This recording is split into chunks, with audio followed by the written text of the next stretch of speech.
एक बार फिर से अपने YouTube channel stock trading technique पर आपका हार्दिक स्वागत करता हूं दोस्तों। आज निफ्टी ने फिर से एक बड़ा बाउंस दिखाकर क्लोजिंग दिखाई और 2 दिन के अंदर ही निफ्टी ने तकरीबन पौने 400 पॉइंट की तेजी दिखा दी। 350 के आसपास की क्लोजिंग रही और इस वीडियो के माध्यम से मैं आपके साथ अगले पूरे हफ्ते पर मेरा व्यू रहेगा। निफ्टी इंडेक्स के ही ये 10 स्टॉक्स हैं और इस वीडियो में मैं पूरे हफ्ते पर बात करता हूं। जो मैंने पिछली वीडियो में पिछले हफ्ते में कहा था उसको अगर किसी ने एनालाइज करना है तो नीचे डिस्क्रिप्शन बॉक्स के अंदर वो वीडियो है। आप उस वीडियो को देखकर आज के सेशन को कंपेयर कर सकते हैं, या पूरे वीक के जो सेशंस हुए हैं, 4 सेशन रहे, उसको आप खुद एनालाइज कर सकते हैं। बीच बीच में मैं भी बताऊंगा आपको कि मैंने कहा क्या था। इसके साथ साथ अगर मेरे व्हाट्सएप ग्रुप की आज परफॉर्मेंस की बात करेंगे तो वो बहुत बढ़िया रही और ये ग्रुप मैंने आप ही के रिक्वेस्ट के ऊपर शुरू किया था आज से तकरीबन 3 महीने पहले। मैंने आज बजाज फाइनेंस को इंट्राडे के अंदर क्लोज किया, मुझे 72 पॉइंट्स मिले और आप खुद अंदाजा लगा सकते हैं कि लॉट साइज क्या है, उसके ऊपर अमाउंट कितना रहेगा वो आप खुद डिसाइड कीजिए।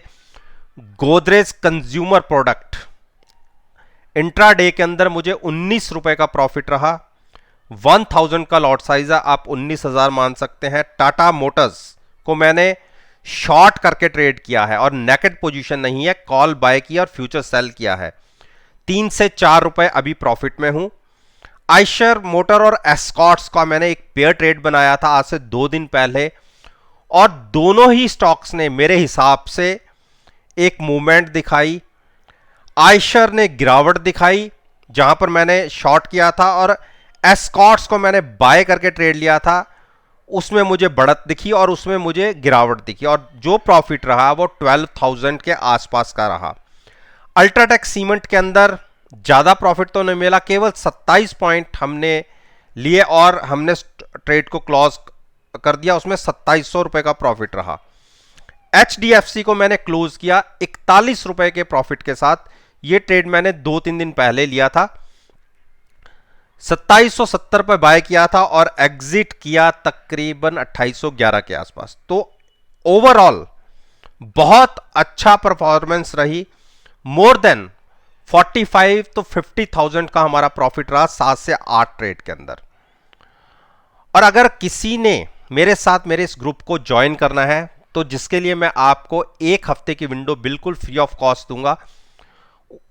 आपको केवल मुझे जज करना है, मेरे रिजल्ट्स को जज करना है और आपका मन हो तो आप मेरे साथ कंटिन्यू कीजिए, अदरवाइज आप खुद मेरे ग्रुप से एग्जिट हो सकते हैं या आप मुझे कहेंगे आगे कैरी करने के लिए, तो उसके बाद की टर्म्स एंड कंडीशन मैं आपके साथ बाद में डिस्कस करूंगा। अब आते हैं अपनी वीडियो पर। देखिए ये वीडियो 18 अक्टूबर से लेके 22 अक्टूबर का जो सेशन होंगे उनके ऊपर ये वीडियो पॉसिबिलिटीज को देखते हुए बनाई गई है। और जैसा कि आप स्क्रीन पे ONGC के चार्ट को देख रहे हैं, हमारे पास पिछले हफ्ते तक 152 के प्राइस पर एक शॉर्ट पोजीशन थी और इसमें हम ट्रैप्ड थे।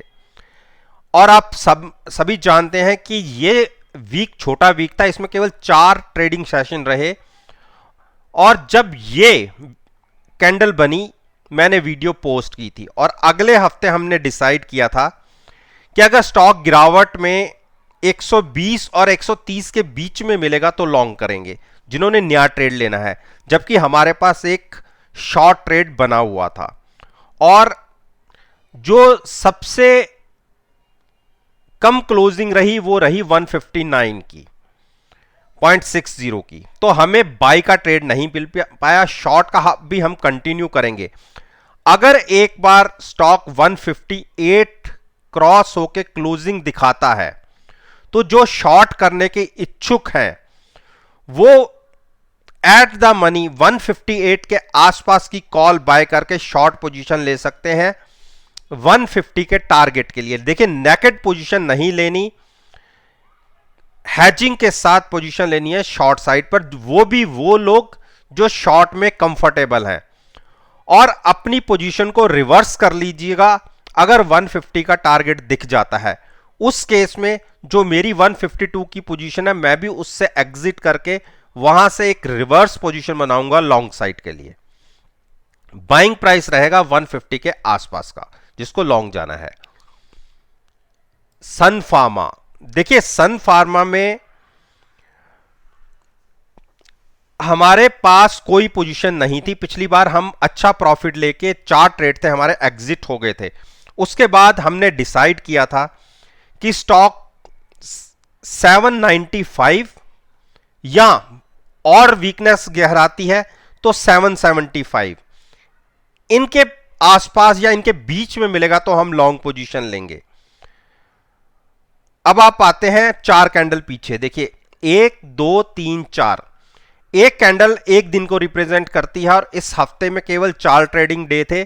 तो जब ये कैंडल बनी थी मैंने वीडियो पोस्ट की थी, और उसके बाद का इस कैंडल के अंदर लो दिखा 817, यानी 795 नहीं दिखा तो हमारे पास कोई ट्रेड नहीं है और ना ही हमें ट्रेड मिला।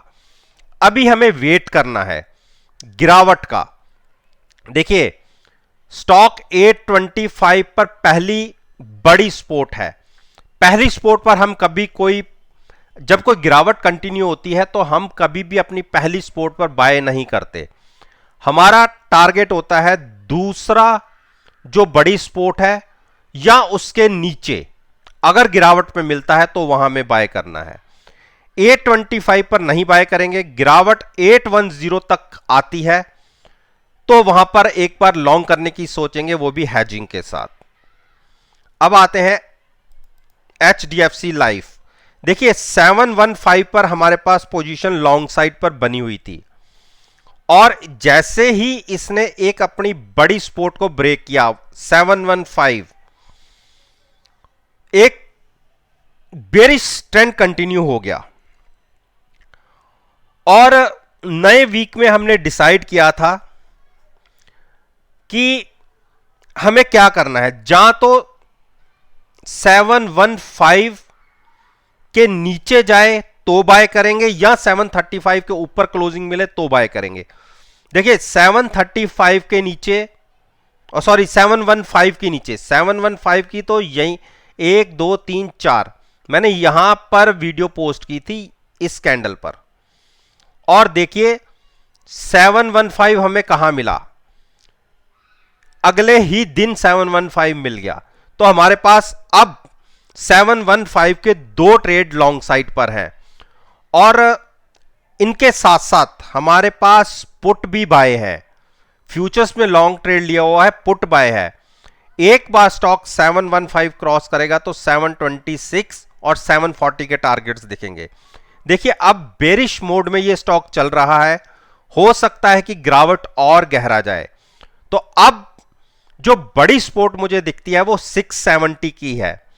तो अब किसी ने लॉन्ग साइड पर जाना है तो 670 पर फ्यूचर्स को बाय कीजिएगा और वहां पर एट द मनी पुट को हेजिंग के लिए यूज कीजिएगा।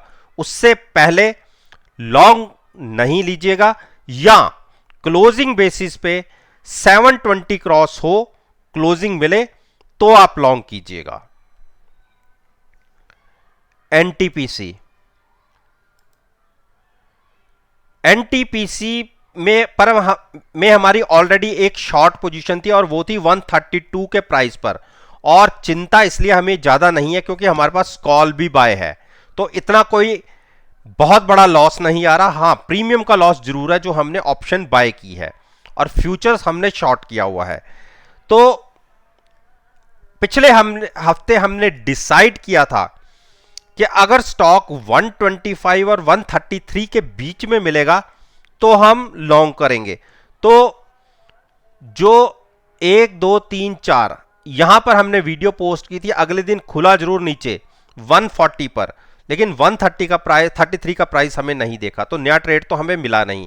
एक ट्रेड शॉर्ट साइड पर जरूर बना हुआ है। देखिए अब किसी को अगर इसमें ट्रेड लेना है तो मेरे हिसाब से बेरिश ट्रेड बनेगा। आप देखिए बेरिश क्रॉसओवर की पॉसिबिलिटी बन रही है, तो कोई शॉर्ट साइड पर ट्रेड लेना चाहता है, अगर 143 क्लोजिंग बेसिस पे नीचे क्रॉस होता है तो 138 के टारगेट दिख सकते हैं, जबकि हमारी पोजीशन उससे भी नीचे की शॉर्ट है। तो हमें हमारी मजबूरी है इसको कैरी करने की, लेकिन मैं जिसने नया ट्रेड लेना है मैं उसकी बात कर रहा हूं। लॉन्ग को अवॉइड कीजिए। 144 ब्रेक होता है तो आप शॉर्ट पोजीशन ले सकते हैं 138 के टारगेट के लिए, और उसके बाद अगर 138 भी ब्रेक होता है तो 135 तक के टारगेट के लिए आप शॉर्ट पोजीशन ले सकते हैं हेजिंग के साथ। कॉल बाय करके फ्यूचर सेल कीजिएगा।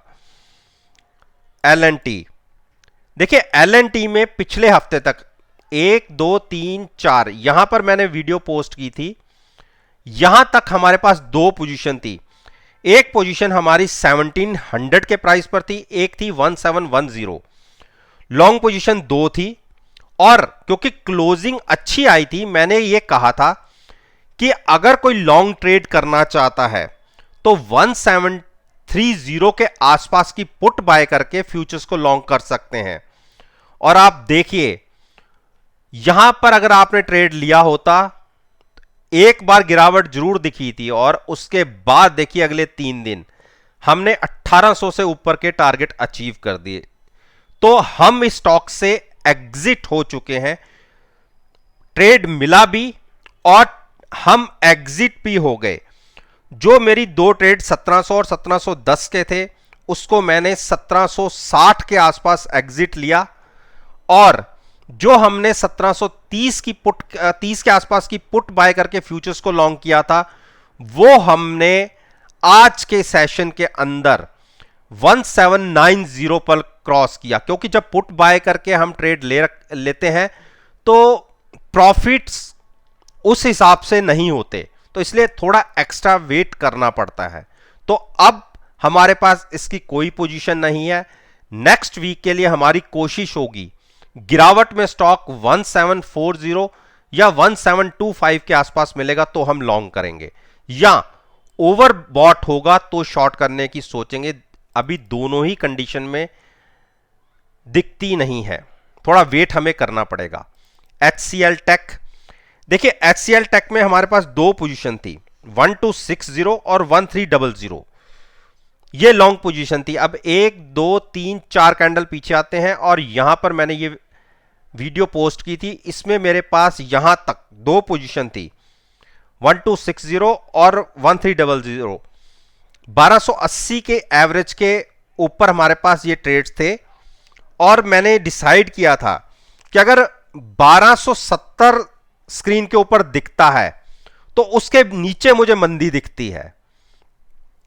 स्क्रीन के ऊपर 1270 का प्राइस तकरीबन पिछले चारों दिन ब्रेक हुआ, और लो आप देखिए 1220 तक के लगे। आप मेरी पिछली वीडियो उठा के देख सकते हैं।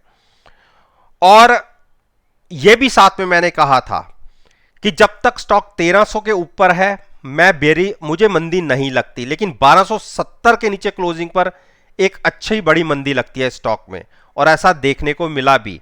स्टॉक ने 1220 तक के लो भी लगा दिए। तो अब क्या यहां से इसमें सुधार आ गया है? देखिए आईटी सेक्टर के रिजल्ट्स मिले जुले से आ रहे हैं, कुछ स्टॉक्स बहुत अच्छी परफॉर्मेंस दिखा रहे हैं और कुछ में काफी गिरावट आ रही है। इसलिए मेरे हिसाब से जिसने नया ट्रेड लेना है, जब तक इसके रिजल्ट्स नहीं आ जाते तब तक वेट करे, और उसके बाद ही कोई ट्रेड इस स्टॉक में लीजिएगा। कोल इंडिया, देखिए कोल इंडिया ने एक सपोर्ट तो ब्रेक की है और दूसरी सपोर्ट पर खड़ा हुआ है, और आपको पता होगा 175 के प्राइस पर मेरे पास इसकी एक शॉर्ट पोजीशन थी, उसके बाद ट्रैप हो गए थे और स्टॉक ने 200 भी क्रॉस कर दिया था, और इस ट्रेड को हमने कंटिन्यू रखा हुआ है। और मैंने ये कहा था नए वीक के लिए कि जिसको नया ट्रेड लेना है, अगर 175 के नीचे मिलता है तो आप बिल्कुल लॉन्ग ले जा सकते हैं। तो अभी क्लोजिंग 183 के आसपास आई है, अभी वेट कीजिए। 180 एक बड़ी सपोर्ट है, अगर वो ब्रेक होती है तो स्टॉक 165 तक गिर सकता है। तो आपकी चॉइस होगी, आप 175 पर बाय करना चाहते हैं या उसके नीचे करना चाहते हैं, ये टोटली आपकी चॉइस होगी।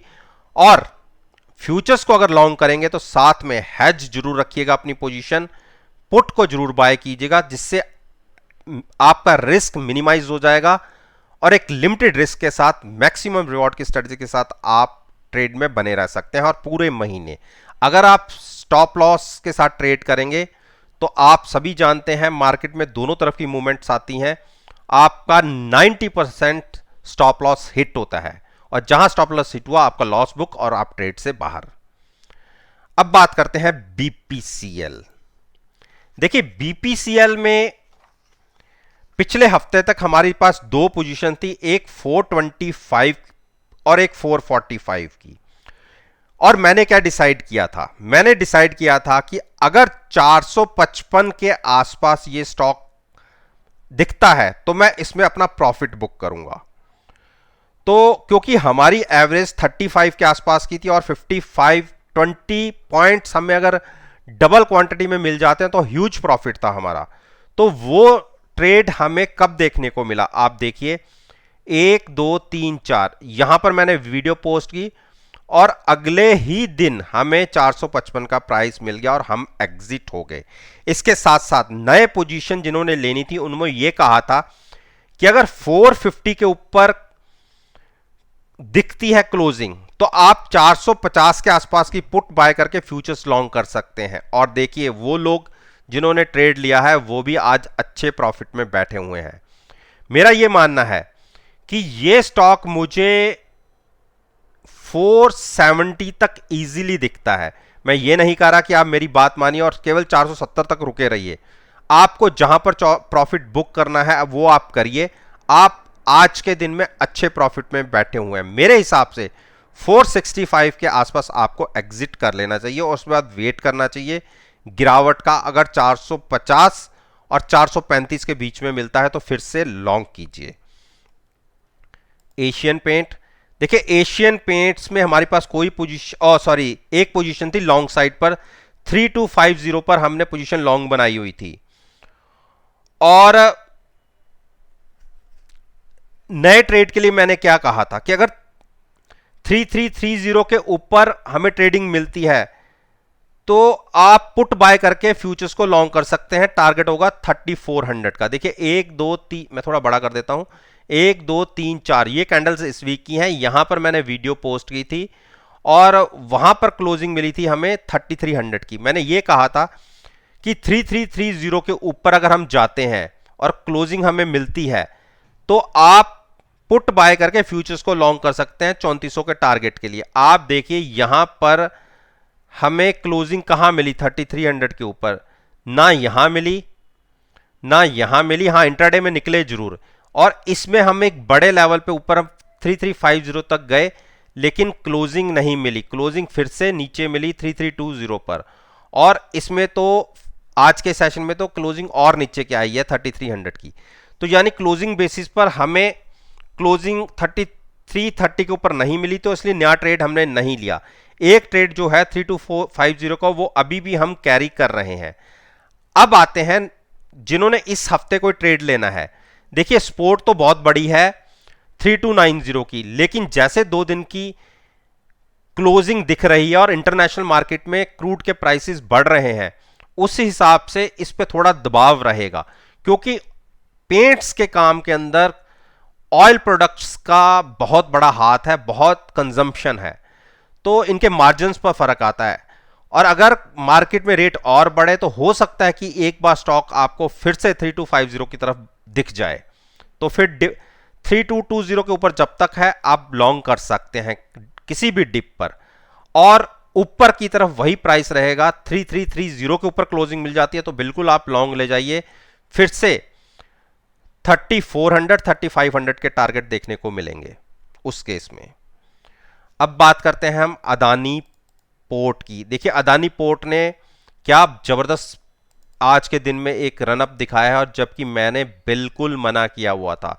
मैंने ये कहा हुआ था कि हमें इस स्टॉक को 670 680 के आसपास बाय करना है। और आपको पता होगा आज से 2-2.5 महीने जब ये बड़ी गिरावट आई थी मैंने यहां पर शॉर्ट करके बहुत बढ़िया पैसे बनाए थे। मुझे तकरीबन ओवरऑल 300 से 325 पॉइंट का प्रॉफिट रहा था।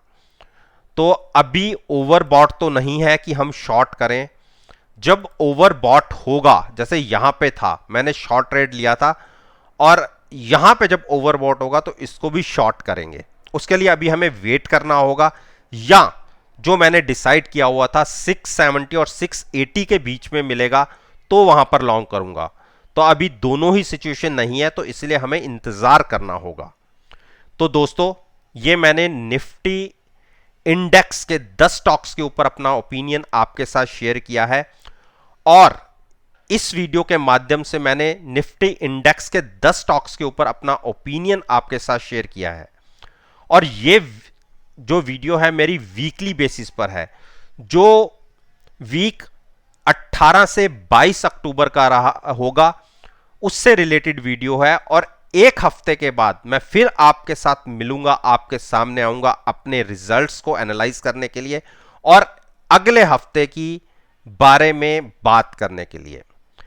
अगर आप समझते हैं कि मेरी वीडियो से आपको कोई अच्छी इंफॉर्मेशन मिली है तो आप मेरे चैनल को सब्सक्राइब कीजिए, मेरे साथ जुड़िए और साथ में बेल आइकन का बटन प्रेस करना मत भूलिएगा। इस बात के साथ मैं आपसे विदा लेता हूं और एक नई वीडियो के साथ फिर से आपके सामने आऊंगा। तब तक के लिए धन्यवाद।